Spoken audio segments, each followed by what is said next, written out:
And now, Chapter 18, Liberation from Ignorance and Suffering. From the first canto, 8th chapter, 35th text of the Srimad Bhagavatam.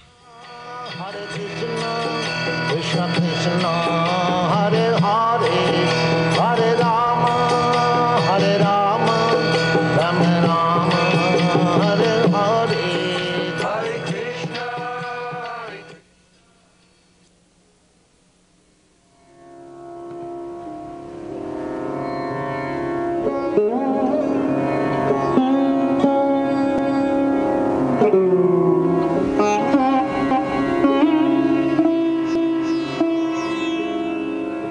Bhavesmin klishyamananam avidya kama karmabhi shravana smaranahani karishyan iti kechana.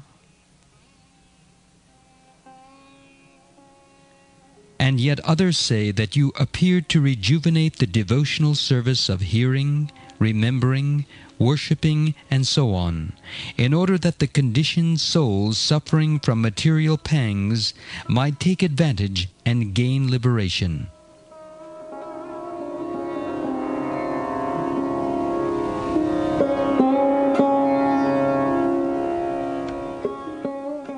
Purport by Srila Prabhupada. In the Srimad Bhagavad-gita, the Lord asserts that He appears in every millennium just to re-establish the way of religion. The way of religion is made by the Supreme Lord. No one can manufacture a new path of religion, as is the fashion for certain ambitious persons. The factual way of religion is to accept the Lord as the supreme authority, and thus render service unto Him in spontaneous love. A living being cannot help but render service because he is constitutionally made for that purpose. The only function of the living being is to render service to the Lord. The Lord is great, and living beings are subordinate to Him. Therefore, the duty of the living being is just to serve Him only. Unfortunately, the illusioned living beings, out of misunderstanding only, become servants of the senses by material desire. This desire is called avidya, or nescience. And out of such desire, the living being makes different plans for material enjoyment centered about a perverted sex life. He therefore becomes entangled in the chain of birth and death by transmigrating into different bodies on different planets under the direction of the Supreme Lord. Unless, therefore, one is beyond the boundary of this nescience, one cannot get free from the threefold miseries of material life. That is the law of nature. The Lord, however, out of His causeless mercy, because He is more merciful to the suffering living beings than they can expect, appears before them and renovates the principles of devotional service, comprised of hearing, chanting, remembering, serving, worshipping, praying, cooperating, and surrendering unto Him. Adoption of all the above items, or any one of them, can help a conditioned soul get out of the tangle of nescience and thus become liberated from all material sufferings created by the living being illusioned by the external energy. This particular type of mercy is bestowed upon the living being by the Lord in the form of Lord Sri Chaitanya Mahaprabhu.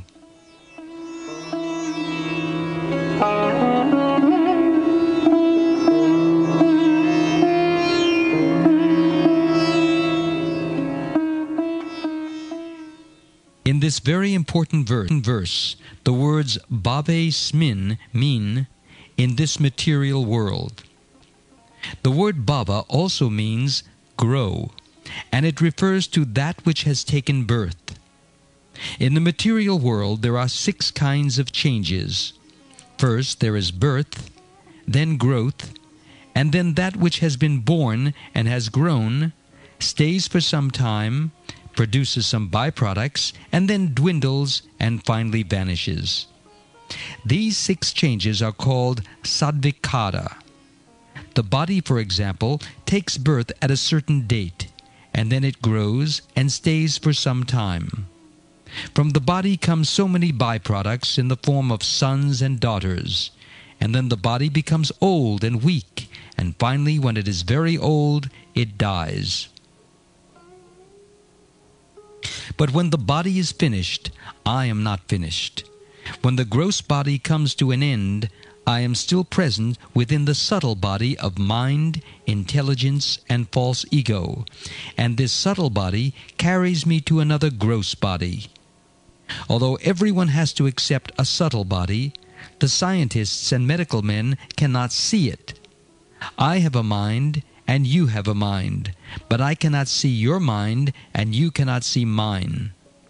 I have intelligence, and you have intelligence, but you cannot see my intelligence, nor can I see yours, because they are very subtle.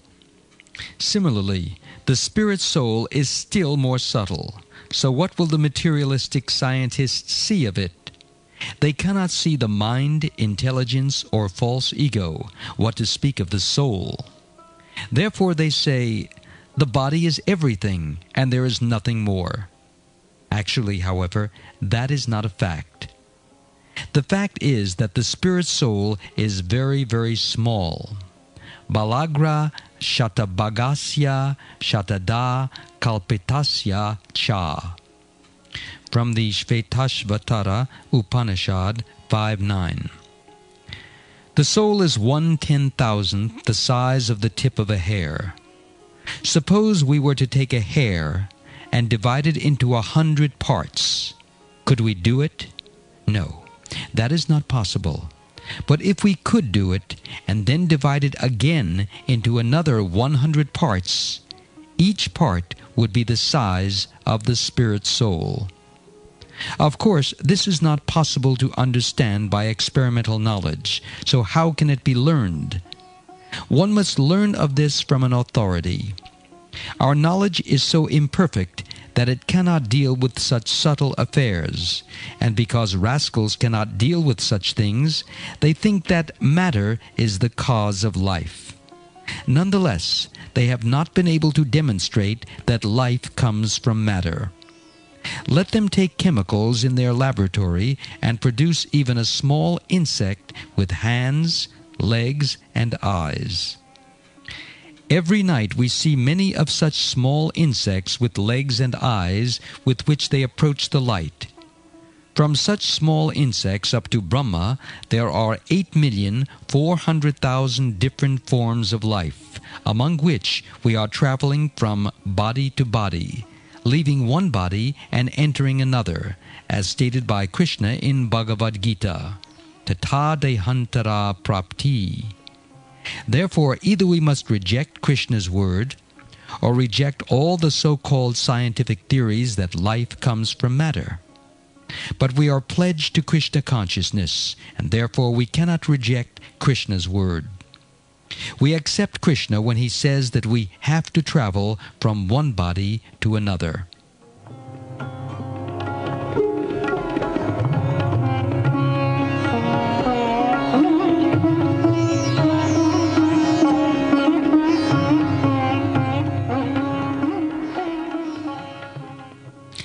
Every living entity within this material world is under the influence of avidya, ignorance. Avidya karma samgyanya tritiya shaktir ishite. God, Krishna, has many millions of potencies. Parasya shaktir vividaiva shruyate. And they have been summarized into 3 categories: the external potency, the internal potency, and the marginal potency.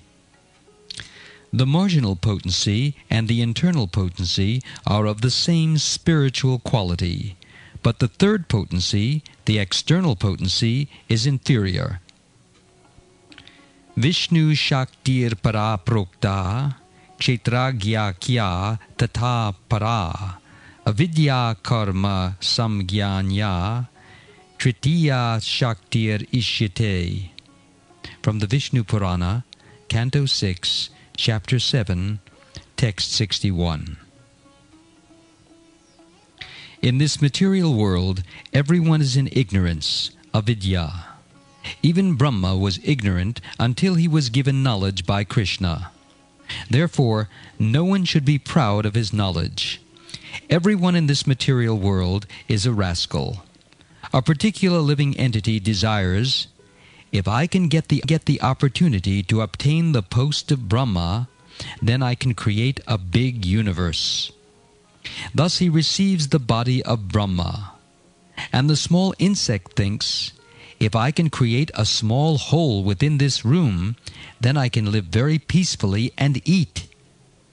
Thus Brahma desires to create a universe, and we desire to create a skyscraper, and an ant desires to create a hole in a room.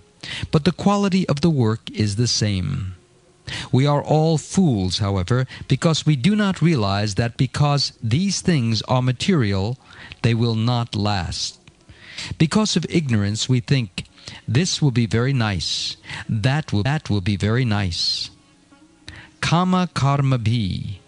We create some desire, kama, and then we work accordingly. This results in so many difficulties, klishyanti. To become Brahma is not a very easy thing. Brahma is such a big post, and it is given to a very qualified living entity who is highly advanced in austerities and penance. But he is also a living entity like us.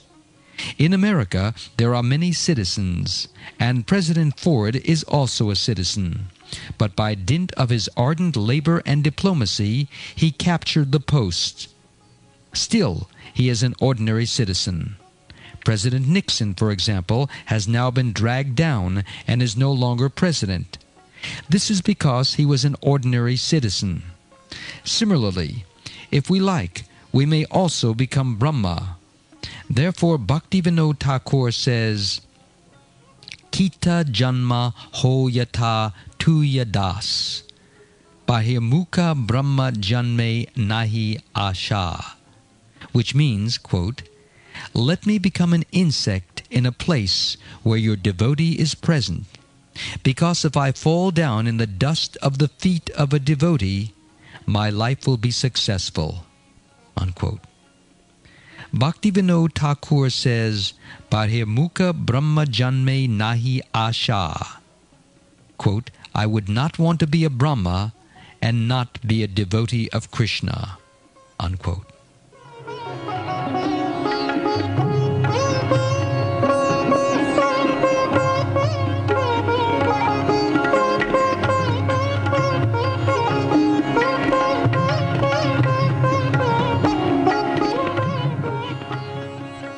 Because we are in ignorance, Maya, at any time we may forget Krishna. Therefore, we must always engage in Krishna consciousness, so that we shall not forget him. That is indicated by Kunti Devi by the words Shravana, Smaranarani. The word Shravana means hearing, Smarana means remembering, and Arana means worshipping the deity of Krishna.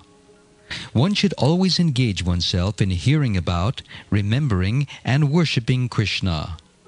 All the centers of the Krishna consciousness movement are opened only for this purpose, to facilitate chanting, dancing, and worshipping, so that we shall not forget Krishna. Sada tad tad bhava bhavata. If we always think of Krishna, there is a chance that we shall remember Krishna at the end of life. Ante Narayana Smriti. Everything takes practice.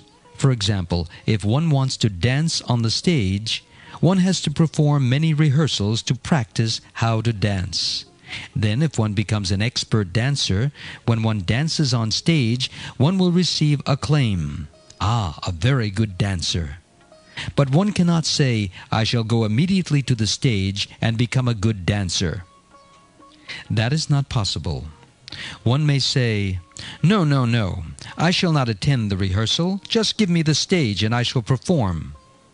But the director will not allow this, for one cannot become a good dancer without practice. The real purpose of life is to remember Krishna when one's life comes to an end. Ante Narayana Smriti. If at the time of death one can remember Krishna, one's life is successful. In this material world, one must suffer from material miseries. But rascals do not care to understand this, for they are absorbed in ignorance. A sailor may go on with his work, even though he knows that he will be arrested and punished. A thief may know that he will be arrested and punished for criminal acts, and he may even have been punished several times, but still he will commit the same crime again. Puna punash charvita charvananam. Why? Ignorance. He is so much absorbed in ignorance that he does not think, I am repeatedly stealing and being repeatedly arrested and sent to jail to be punished. Why am I doing this? The result is not good. A person who is too much sexually inclined may suffer many times from disease and have to undergo treatment, but still he will go to a prostitute again. This is Avaida Stri Sangha, illegitimate sex. But even legitimate sex involves so many difficulties. After sex, a woman becomes pregnant and has to suffer for 10 months. And at the time of delivery, there is also sometimes very great danger. And the father, after the child is born, must take care of the child and work hard to provide for its education. Therefore the Vedic literature says, Bahu dukha bhaja, that is, after sex, legitimate or illegitimate, there are so many troubles. Tripyanti neha kripana. But one who is an ignorant rascal will not be satisfied. Instead, he will do the same things again and again and again. Puna punash charvita charvananam. This is called bhavaroga, the disease of material existence. Yan maitunadi grahamedi sukham hi tucham kanduyanena karayor eva dukha dukham. From the Srimad Bhagavatam, Canto 7, Chapter 9, Text 45. In the Vedic civilization, therefore, small boys are trained to remain brahmachari, celibate, and not involve themselves in the troubles of sex. But if one is unable to remain brahmachari, he is allowed to marry. After being trained in the beginning as a brahmachari, he will not stay for many years in family life, but will very soon become vanaprastha, or retired, and then accept sannyasa, the renounced order of life.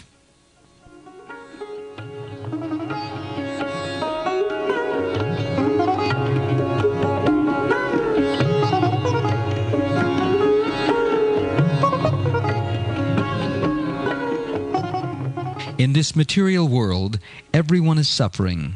The birds, the beasts, the trees, the animals, the plants, and even Brahma and Indra. Indra is also not safe. He is always in anxiety about competitors who may come. Tat sadhu manye suravarya dehinam sada samud vigna diyam asadgrahat.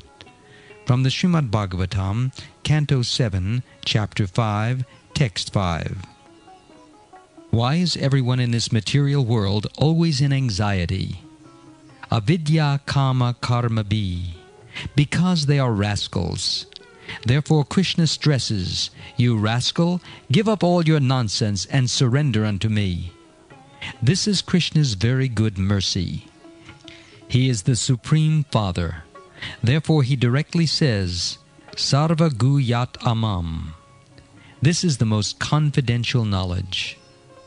Sarva dharman parityajya Mam ekam sharanam vraja. You rascal, give up everything and simply surrender unto me. Therefore Kunti says, you have come to teach rascals like this and engage them in hearing, remembering, and worship. This is bhakti. Shravanam Kirtanam Vishnu. One should hear and chant about Vishnu, Krishna. But as soon as devotees begin to hear and chant about Vishnu, some rascal Swami will say, no, hearing or chanting any name will do. Why Vishnu? Why not Kali? In Bengal, there is a group of people who have invented Kali Kirtana, chanting the name of the demigoddess Kali. What is this nonsense? In the Vedic literature, there is no such thing as Kali Kirtan. Kirtan means Shravanam Kirtanam Vishnu, hearing and chanting about Vishnu, Krishna. The Vedic literature recommends Hare Nama, chanting of the holy name of Hari, Krishna, and no one else. This Shravanam Kirtanam, hearing and chanting, was described very nicely by Shukdeva Goswami in the second canto of the Srimad Bhagavatam, chapter 4, text 15. He said, Yat Kirtanam, Yad Smaranam, Yad Ikshanam, Yad Vandanam, Yat Shravanam, Yad Arhanam, Lokasya Sadyo Vidunoti Kalmasham, Tasmai Subhadra Shravase Namo Namaha.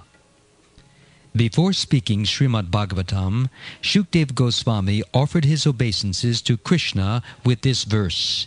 He said, I offer my obeisances unto him, for simply hearing of him is Subhadra, auspicious. The entire Bhagavatam is glorification of Krishna, and this is glorification by Shukdeva Goswami.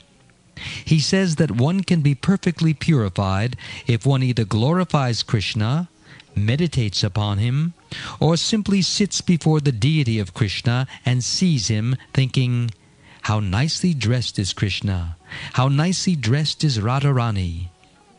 If one has no ability to chant, or if one's mind is so disturbed that one cannot fix it upon Krishna, one is given this chance. Here is the deity. Simply see him. If one is engaged in the service of the deity, there is a good chance of always seeing him 24 hours a day. While cleansing the floor of the temple, while dressing the deity, while bathing the deity, or while offering him food, one will always see him.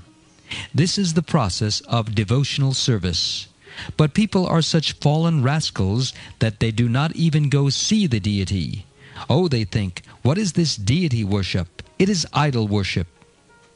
They may worship the statue of Gandhi or someone else, but when asked to come see the worship of the deity, they will say, no, this is idol worship.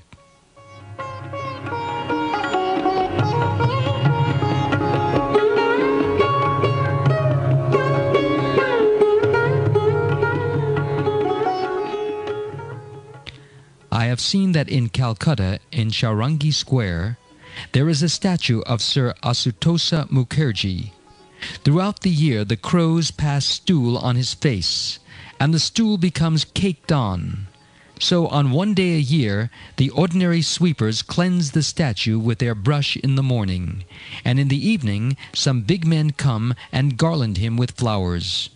Then, after that evening, they go away, and again the next morning the crows come to pass stool on his face. So this kind of worship is accepted, sweeping the face of Sir Asutosa Mukherjee with the municipal brush. But if we install the deity of Krishna and worship him nicely, people will say that this is idol worship. So people are embarrassed by being entangled in avidya, ignorance, and the method by which to educate them and rescue them from the clutches of this ignorance is devotional service. As explained by Shukdev Goswami, one may chant the name of Krishna or meditate upon Krishna, or if one cannot meditate, one may simply sit down and see Krishna. Even a child can see, here is Krishna, here is Radharani. Even a small child or even an animal can do this and benefit.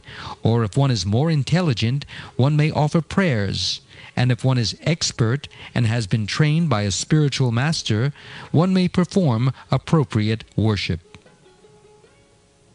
Christians and Muslims are also Vaishnavas, devotees, because they offer prayers to the Lord.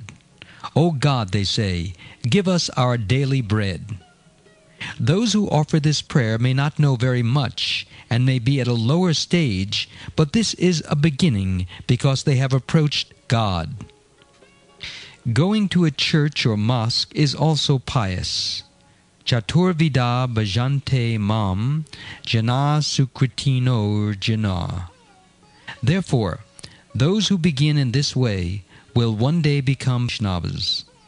Atheistic propaganda that one should not go to a church, temple, or mosque is very dangerous to society.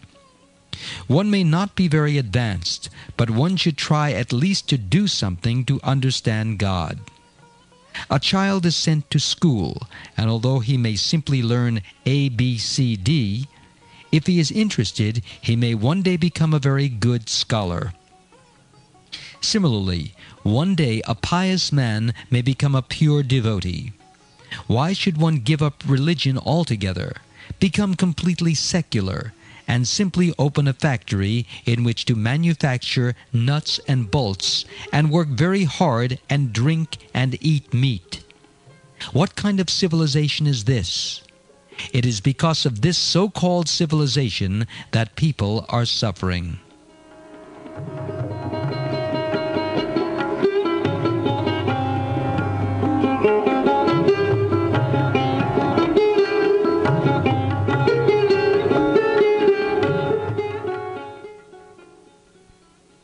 It is by ignorance that people think that by opening factories they will be happy. Why should they open factories? There is no need. There is so much land, and one can produce one's own food grains and eat sumptuously without any factory. Milk is also available without a factory. The factory cannot produce milk or grains. The present scarcity of food in the world is largely due to such factories. When everyone is working in the city to produce nuts and bolts, who will produce food grains? Simple living and high thinking is the solution to economic problems.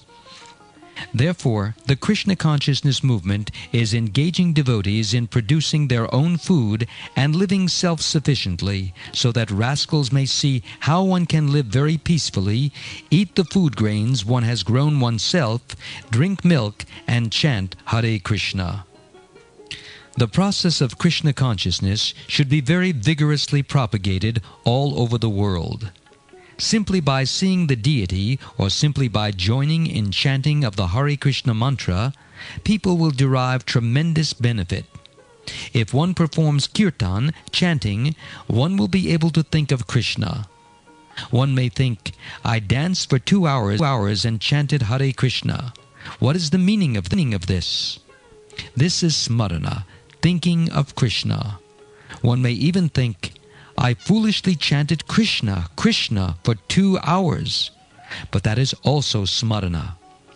Because the Krishna consciousness movement is spreading, people are purchasing our books about Krishna. Because they are curious, they say, what is this Krishna? Let us see the book. Then they immediately see a picture of Radha and Krishna, and if they open the book, they will see more. In the book, there are many prayers glorifying Krishna. So some will hear about Krishna, and others will read. And if they are fortunate enough, they will become Krishna conscious and engage in the worship of the deity. These methods of devotional service, hearing, chanting, remembering Krishna, and so on, are so perfect that as soon as one takes to them, either all of them, or even them, become devoted. Goswami, I offer my worship to the Supreme Personhead, for simply by remembering Him, by glorying Him, so bits follow. Shukdev Goswami is one of 12 important spiritual authorities, and these are the authorities we must follow.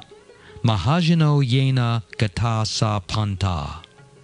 He affirms that by performing these methods of devotional service, one will be cleansed of material contamination.